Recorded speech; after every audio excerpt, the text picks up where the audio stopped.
time for Wednesday's hour number 2 on Hashtag Daily K with your host, Peter Bint. Korean dramas, movies, and even lyrics. Why is the world paying attention to Korean stories? From classics to modern masterpieces, time to dig deep into the charms of Korean literature. On Check It Out with Paul.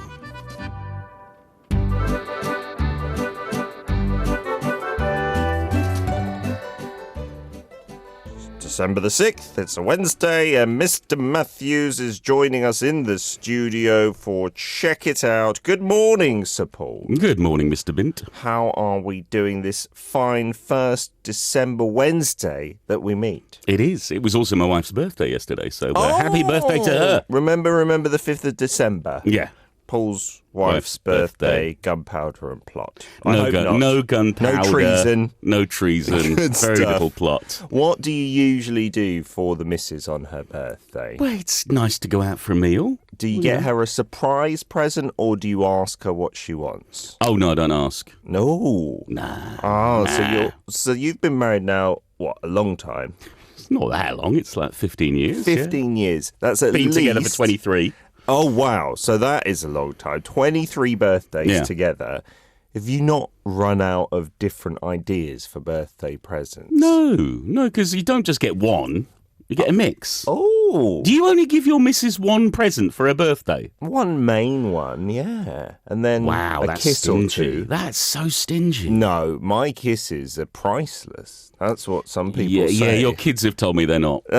Your kids have told me your kisses are stinky. My daughter definitely agrees with that. So what have you bought memorably over those 23 years? Does anything stick out in the mind, or is it all just rubbish, basically? It's not rubbish. Is it from the Pyeongchang convenience store? The odd present might be, because you put the cheap stuff with the expensive stuff. But normally it's either going to be a piece of art, perhaps, that I think she'll like, or a piece of jewellery that she might like, or a piece of electronics, like a new computer or a tablet. Lovely. Yeah, it's whatever strikes me. Sometimes it's a collection of not necessarily one big gift, but just lots of nice little gifts. Aww. Like a selection of books and trinkets and bits and pieces. That's lovely, isn't it? It's nice to change things up, because if it's always, well, you're going to get one big thing, then the pressure's on. That's true. For both of you, because you're like, what's he going to get me this year? Spread the disappointment across lots of small gifts. Well, no, but the thing is that they have to be meaningful. Yeah. You can have the odd fun little gift here and there, but there has to be a reason why you buy something for someone, I think. There does, doesn't it? Yeah, otherwise, what's the point of it all? It's not sincere at all. In the same way that if you just buy your kids random presents for Christmas or Children's Day, are they going to be happy? No.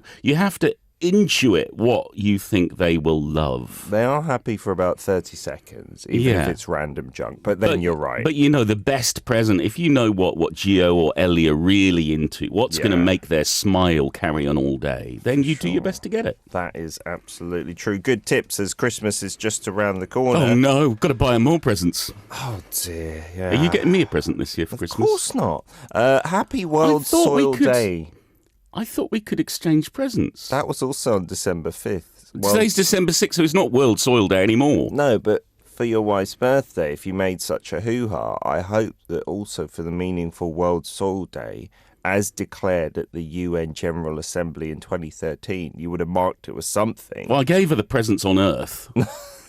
I guess that counts in some small way, Are we not going to exchange gifts? Me and you? Yeah. On December 5th, your wife's birthday? No, on Christmas. That would be lovely. Yeah. I think... We'll have a talk about it off air. Have we done that before? We've never done that. So. Because you never buy anybody presents. No, I don't. I know Minnie Pidinim has always wanted a Christmas present from you, and yet she's never got one. Well, she has to up her game a little bit. Gifts don't come for free. Isn't that the point of a gift? Christmas is not transactional, Peter. Listen, I will do what I like. We got Dreamin' Ella on board saying good morning to you, Paul. Benny is here as well saying happy birthday to Paul's wife. You can pass that on to her. I will. My wife, actually, I think she's more cheered up by hearing that our listeners wish her a happy birthday than me. She's like, oh, that's nice. Like, I'm not even on the radio, but thank you for that. See, that's what I make. I make my wife's dreams come true like that. Yeah, again, I've talked to your kids and they disagree. Today, we are doing something that we don't do too often, but is certainly important. A bit of poetry, a bit of tradition. Yeah, I've had complaints. They want more poetry. So I've got more poetry this season. Okay. We've got more poetry coming up in a couple of weeks. Oh, Yeah. lovely. But this one is an online free book, so anyone can read it. You're not going to Nice. have to be out of pocket for this. It's called Shijo Rhythms, and it contains the work of 6 different poets. Oh. It's translated by Kevin O'Rourke, who sadly passed away a few years ago. Oh. But he's left behind these great translations. He translated a lot of poetry. And this one is a fantastic introduction to Shijo, which I think many people who have a passing interest in Korea may not be familiar. No. Those who study Korean traditional culture, yeah, you may know about it, but for those who don't, this is a really good way to get to know Shijo. Yeah. And the perfect way maybe to start to fall in love with Shijo. I did some filming with Professor Mark Peterson about a month ago now, and he's an expert in Korea. He's been coming here since, I believe, the 60s.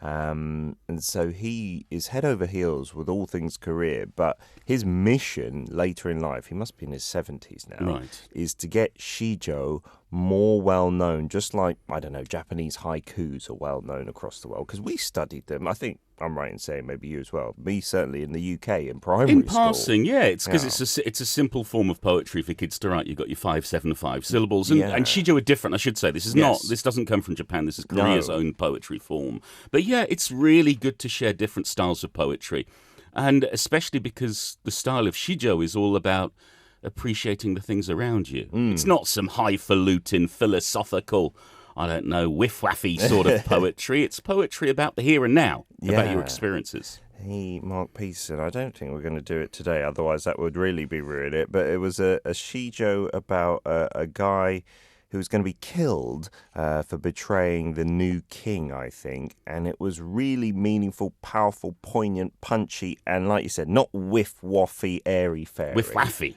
Oh, sorry. Whiff-waffy. I apologise. Down in London, we say whiff-waffy. No, that's what Boris Johnson used to say. Talk about the whiff-waffy, the whiff-waffs. Tell us a little bit about the authors then. Okay, we're only going to feature 3 of them today, but there are Okay. 6 in total. There's EE, who's probably the most famous, then Chong Chol, then Yoon Son-do, then Kim Soo-jang, and Minyong, and also an anonymous poet. And there's sort of 6 of the major Shijo writers of their times. This is from way back when we're talking. Yes, we're talking about a few hundred years ago. Okay. And so today we're going to look at EE, at Chong Chol, and An Minyong, and I'll introduce them as we go for each Okay. one. So I'll give you a little bio after we sort of have a moment with their poetry. That sounds like a great idea, Paul. So, the translator, you say, unfortunately, Kevin O'Rourke passed away a few years ago, but we featured Mr. Yeah, O'Rourke. in the early days of this corner, we featured quite a few of his translations, some of his classic short stories. Like Mark Peterson, he had been in Korea for a very long time. He was an Irish Catholic priest who came to Korea in 1964. Wow. And he spent the rest of his life here. He was actually the first foreign national to get a PhD in Korean literature from a Korean university. What an accolade. Yeah, and then he taught. He taught at Kyung University. He won the Korean National Literature Prize in 1989 for his poetry translations.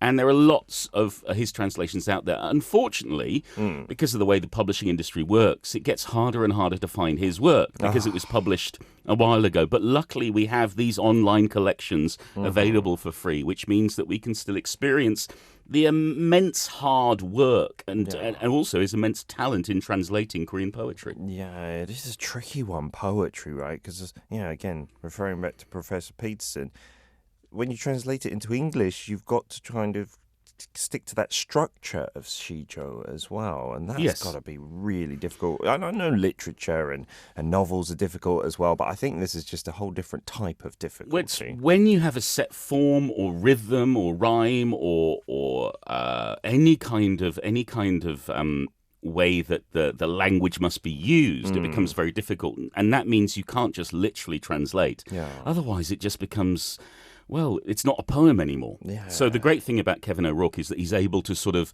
manipulate his own language to echo the feeling of the poems. Okay, so tell us a bit about Shijo. I'm sorry we don't have your friend Mark Peterson on the show to It explain. would be great, yeah, because he's very Shall I passionate. leave? No, Right. no, because he Okay. can't make it. So these are traditional short Korean songs, basically, and they have these set patterns, and they're all very personal. So the poet or the singer is going to be telling us about their life, about friendship perhaps, of wine, of beauty, of nature, of old age. And traditionally, these were not poems you would read in a book. These poems would be sung at a party. Ah, wow. So instead of having norebang time, you would have shijo time. You would choose your favourites, Shijo, get the lyrics on the screen. Well, and you would sing have it out. people creating shijo for the party. Maybe they want to praise the host or entertain their friends. Yeah. And the first poems we're going to feature come from Ii. His pen name was Yulgok. If you've ever been to Korea, if you've ever taken out your wallet, Yep. you will be familiar with him because he's on the 5001 note. He's the guy with the rather fancy hat on, I suppose you could describe him. Yes, and so he's sort of a very well-respected scholar and poet. And the poems we're going to look at, it's from a part of a series called The 9 Scenic Glories of Gosan. And they were written in his later years. And he's sort of telling us about where he lives and what he appreciates about this beautiful area. Lovely, yeah. Just one thing to add about Shijo's, I'm just looking on the Wikipedia page for this because I don't remember it off the top of my head. They do follow some kind of syllable structure, usually Yes. like 3 lines, 14 to 16 syllables, and then in total 42 to 48. There is a bit of leeway there. There is, and so Kevin O'Rourke, he explains how he's translated them in the book, and he's put them into 5 lines in English, but those match the patterns and the rhythms of the Korean. Oh, nice. Okay, let's take it away from EE.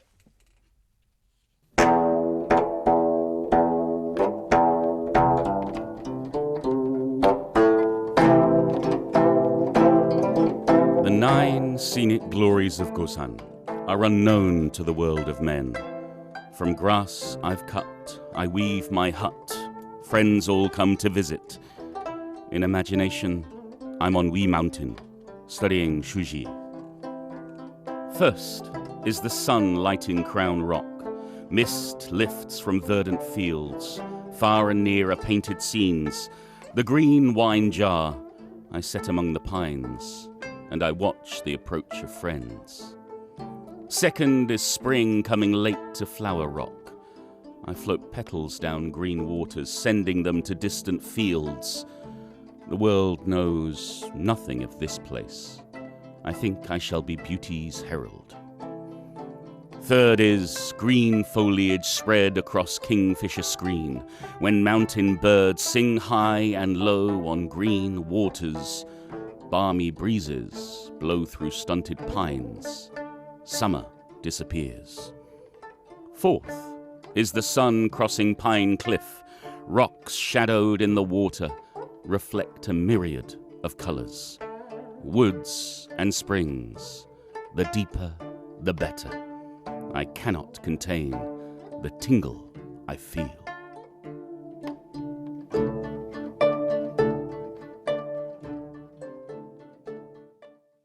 That, I don't know, I felt like you said, it might be sung at a party or recited at a party. I could imagine that all the friends coming to visit and the wine jar out there, and then talking about this place as a hidden gem almost. Yeah, It's lovely. he's enraptured by where he gets to live, and that nobody else really knows or cares about it. Yeah, I'm not really sure I know about the scenic glories of Kosan. But now you do. Well, we know about the 4 Yeah. in this. So it's titled The 9 Scenic Glories. Is there like a part 2 to this? Well, I couldn't feature all of them, otherwise we'd Okay. have no time to talk. This is true. All right. So the 5th is his secluded screen, he calls it, where it's cool and clean and where he can study and teach and sing the wind and recite the moon.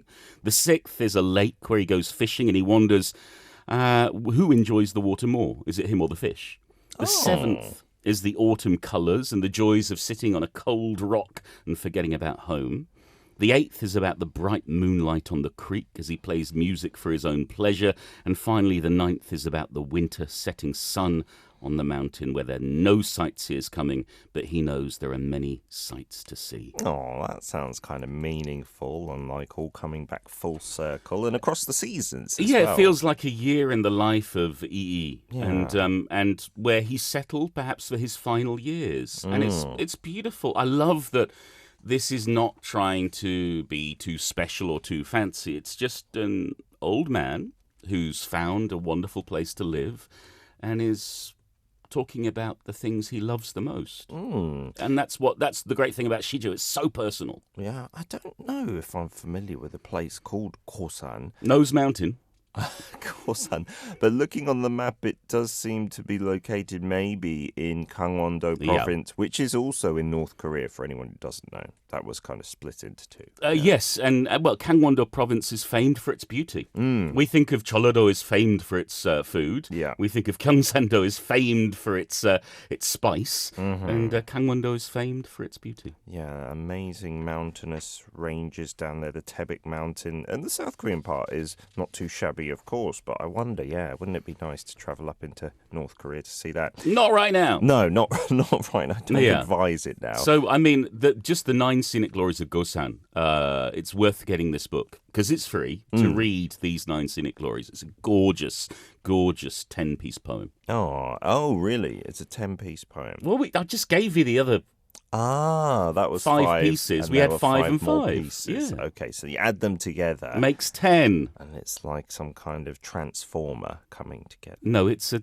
series of poems. It's a terrible description, That isn't was it? awful, Peter. Second poet up next. Chong Chol.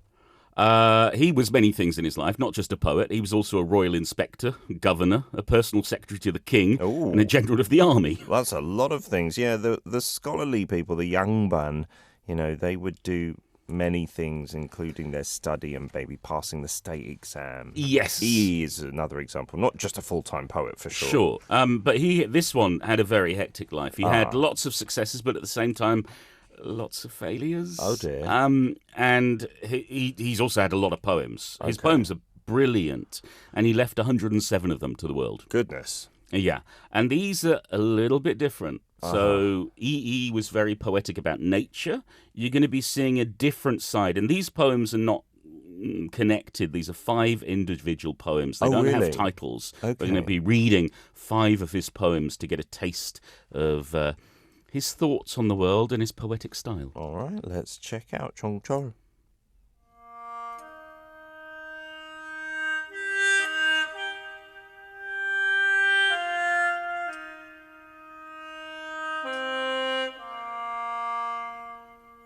What happens if you pull down beams and supports? A host of opinions greet the leaning skeleton house. Carpenters with rulers and ink keep milling around. The tree is diseased.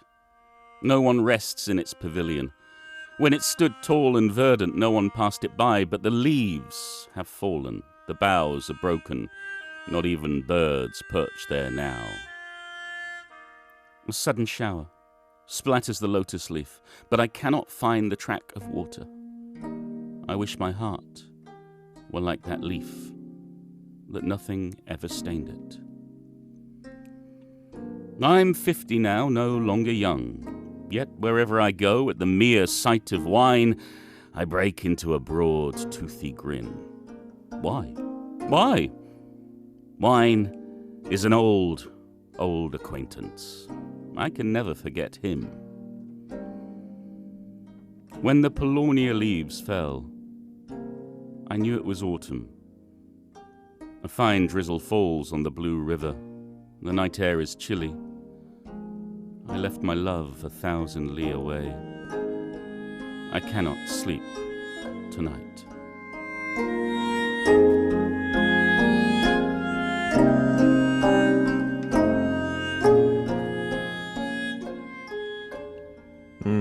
This all seems from a similar, maybe not literal time in his life, but when things have been better and perhaps past his peak, maybe physically, but also in his career as well. And his love life. It does seem like that as well. The only grin that we see is to the sight of wine. Yeah. Maybe he liked a good tipple Yeah, and the poems in this book, the ones that Kevin O'Rourke has chosen to feature, they're all pretty cynical. He's got a very cynical outlook on life, and I thought it was a really good contrast from EE praising everything to Chong Chol going, well, actually, life's not so good. Maybe it once was. Maybe the tree wasn't diseased, or the supports and beams hadn't been pulled down, but now it's well. downhill. This is interesting. These first two are sort of political satire, political commentary. The first one that talks about the pulling down of the beams and the supports and the carpenters are milling around.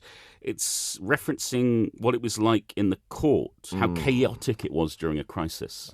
So it's that feeling of the panic in the palace as they're trying to deal with the invasion of the Japanese. I see, yeah, because, a lot of the time back in the day, you couldn't directly criticise governments and people high up, but even in the UK as well, there was all that political satire and plays and poems. Yeah, you find a way to get your message across, and it's the same with the second one. The diseased tree is actually referencing, well, a diseased politician, political corruption and fall from grace. Yeah. How maybe when you were pure and innocent, nobody noticed you, but once you started taking the money or doing deals, then, well, you're in trouble and you're going to rot away. No birds are going to perch there anymore. Yeah. And then the third, talking about the leaf and how even though there's water splattering, he can't find the tracks of it. Yeah. And he wants his heart to be like that. It's a little more melancholic, a little more romantic. Yeah, if you've ever seen a lotus leaf, it's amazing, isn't it? The water just completely, it's like it's a waterproof surface. Yeah.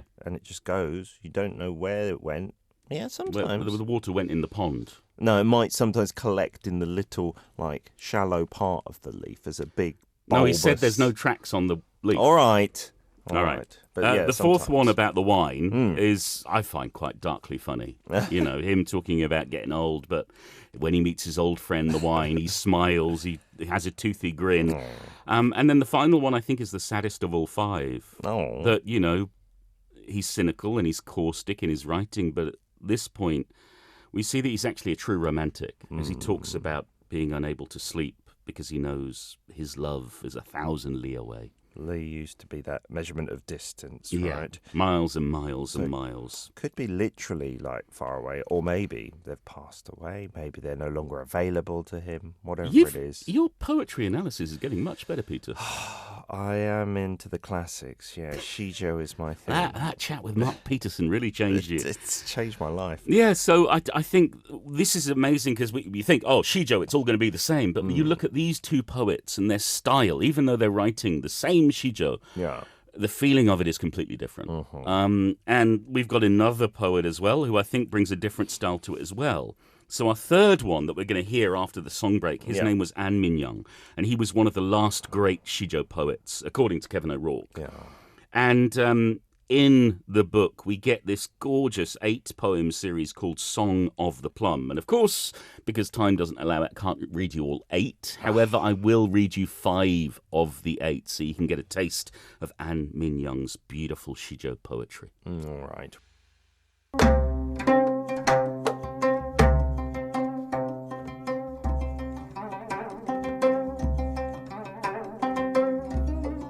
You have indeed bloomed in fulfillment of your snow pledge. The moon rises in the gloaming, shadows appear, clear fragrance floats in the cup. I'll enjoy myself till I'm drunk. I didn't believe you on that weak, scraggy branch. You've kept your snow pledge. 2, 3 flowers have bloomed. Candle in hand, I approach in admiration. A delicate fragrance wafts through the air. Ice crystal jade bead, that's you in the snow, gently losing your fragrance in a tryst with the twilight moon.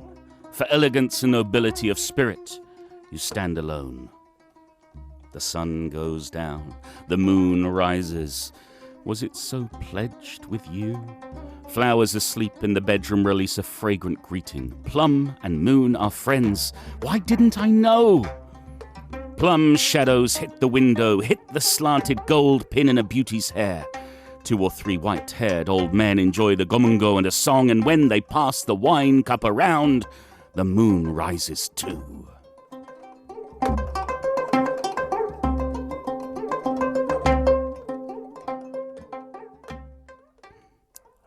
feel it's getting a bit racy there. Maybe it was the music in the background, but is he really talking about plums for all these poems? Yeah, 8 poems about plums, and we got Like 5 of them. literal plums? Yeah, the Song of the Plum. Because these Shijo were made for a party. Ah. A party hosted in the mountain home of his teacher, Park Hyo-gwan. Okay. And Park Hyo-gwan grew very good plums. So Anne came to the party because they were going to be served plum wine. Lovely. And he wanted to praise his master, his teacher, and glory at these gorgeous plums. Oh, literally. And then having a tipple, having a little party, listening to the Come and Go song. Exactly. You know, EE was having a bit of a quiet one. Yeah. Whereas it feels like Minyong is having a right rager, a big party. Lovely, yeah. Yeah, and what's fascinating is you had these two, Anne and Park, and they had a really close relationship. Anne had a problem. Oh. He wasn't a Yangban. Oh, but he's still done this poetry. Yeah. Oh. So he was able to work with Park, and sort of therefore he was able to start to get in with the Shijo community, and they actually compiled a very important Shijo anthology together. And again, here we get the appreciation of nature, but also you can imagine how he sung this, standing up, red-faced, glass of plum wine in his hand, singing to a room full of ruddy-faced party guests as they all celebrate Master Park and his beautiful plums. In the beauty's hair, the gold pin, that took my attention as well. You can imagine some lovely ladies entertaining as well. I was thinking more of the plums. Sorry. Yeah. In the gloaming as well. I had to look that up. I've never heard that Have word you never in heard my the term? life. It's an archaic term. We don't use it anymore in the UK, but it was used in the past. Like twilight or dusk, it says in the Yes. dictionary. I never knew that at all. The gloaming sounds rather haunting. That could be a horror film title, I feel. The Probably Gloaming. has been at some point. Probably, you are right. So that is the 3 poems done and dusted. Yeah. Shijo, that's your introduction, guys. Yeah, and there are 3 more poets to discover within the book. And it's a really, really good introduction to some of the greatest poets we ever had in Korea. And it's a really good place to start. If you're worried about, I don't know if I can get into traditional Korean poetry, this is where you can go. And the great thing about Shijo is it's short. It's not some long epic poem like Homer, for example, with the Odyssey. One verse. Yeah, it's 5 lines in the translation. The other really good thing is there's the Korean alongside the English. Oh, great. So if you're interested in seeing how it was translated, this is really good. There are some hanja in there, some Chinese characters. Really? Just left in their original form? Because the hangul can have several meanings. Yeah. So sometimes in brackets you've got the hanja to clarify what the meaning is. But if you're a Korean learner and you're interested in that, it's a really good thing. And if you love K-pop, this is a really good way to get into where K-pop comes from. Because K-pop did not form in a bubble. No. BTS and Tableau and Blackpink didn't just pop out of nowhere. They come from a long tradition of music and song and story and poetry.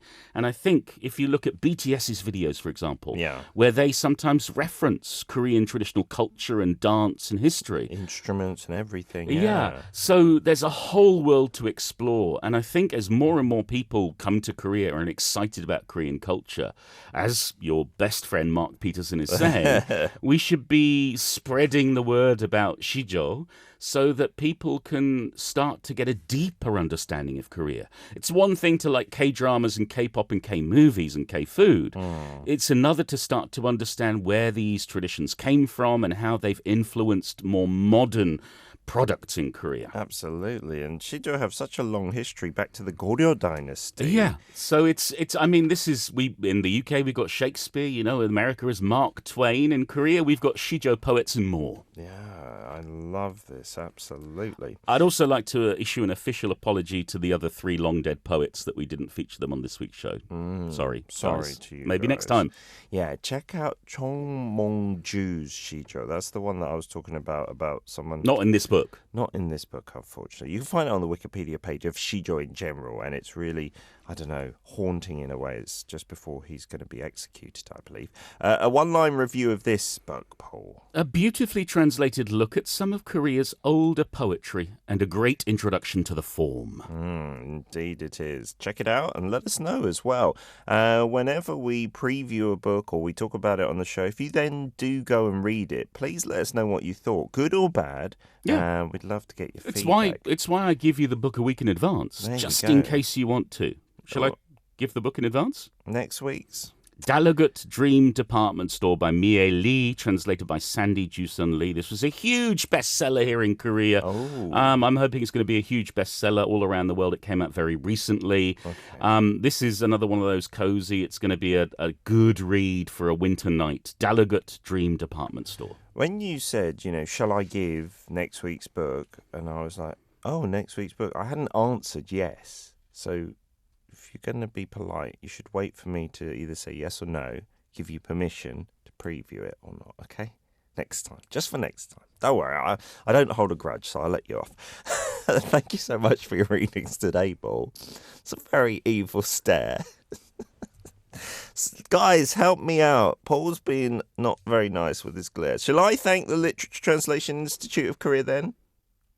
I don't know if you finished your sentence yet. I wait for your answer. Thanks as always to the Literature Translation Institute of Korea for their help with copyright permission for our broadcast. Thanks to all the writers for their beautiful poetry and to Kevin O'Rourke for his translation. If Peter lets me, I'll be back next week with another book. I am very kind, magnanimous. That's not what your kids say. Thank you, Paul. We'll see you next Wednesday. You can listen to Check It Out with Paul Matthews on Arirang Radio's #DailyK every Wednesday from 10 a.m. KST.